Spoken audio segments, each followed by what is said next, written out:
আসসালামু আলাইকুম। তরমুজের বাকলা ভাজার রেসিপি। এই যে জায়গায় কিছু তরমুজের বাকলা লইলাম, একটা আলু আর একটা গাজর দিয়ে লগে দিয়ে ভাজাটা করিলাম। এরপরে এগুলারে কুটি কাটি রেডি করে লইলাম। এরপরে এরকম আপনার আলু হলে যে এই দিয়ে মোটা অংশ দিয়ে এগুলারে কেসি করে লইলাম।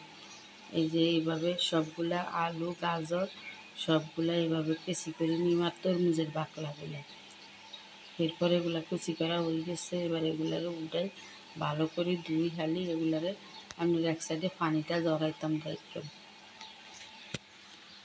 এরপরে পানিটা জ্বললে এদিক দিয়ে আমি চুলার উপরে একটা কড়াই বসাই দিলাম। কড়াই নিলে পরিমাণ মতো তেল দিলাম। তেল দিয়ে তেলটা গরম হয়েছে আর কিছু গোটা জিরা দিয়ে দিলাম। জিরাগুলা দিই এগুলারে একটু ভালো করে ভাজি নিলাম, যেন আবার তিতা যেন না হয় এইভাবে ভাজতে হইব। গ্রানটা বাইরে দিলে কিছু পেঁয়াজ কুচি রসুন কুচি কাঁচামরিচ ফালি এগুলো দিয়ে দিও। এটার মধ্যে কোনো মরিচের গুঁড়া যাইব না, এই কাঁচামরিচের উপরে হইব। এরপর পরিমাণ মতো লবণ দিয়ে দিলাম। লবণটা দিই আবার ভালো করে একটু ভাজি নিই।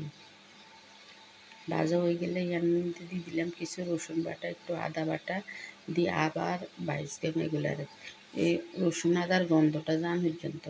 এটার গন্ধ গেলে কিনে এবার আমি সবজিটা দিয়ে দিই। সবজিগুলা দিয়ে দিলাম, দিয়ে এগুলারে ভালো করে উল্টা পাল্টা এবার ভালো করে লাড়াই লই এটা ঢাকা দিয়ে রাখে দিয়ে ঢাকাটা উল্টায় আবার একটু লাড়া দিয়ে এই কাজটা করতে হইব। আমরা চুলের আগুন একবারে লোন নিতে দেয়, নইলে তলা দিলে আগে যাইব, পানি শুকাই যাইব, কিন্তু এগুলো সিদ্ধ হইব না। মিডিয়াম করে দিবেন চুলা, একবারে জোরও না আবার কমও না, এরকম করে দিয়ে এরপরে অল্প করে কয়টা হলুদের গুঁড়া দিলাম, দিয়ে ঢাকা দিয়ে রাখে দিলাম। ঢাকাটা উল্টায় কিছু টমেটো দিই।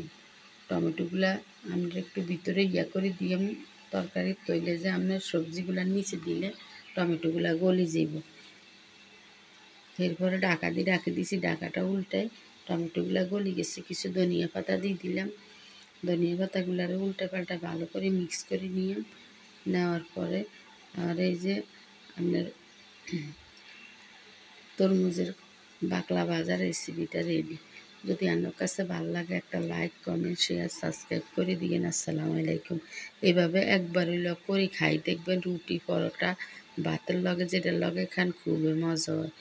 এভাবে একবার হইলেও করে খাই দেখেন।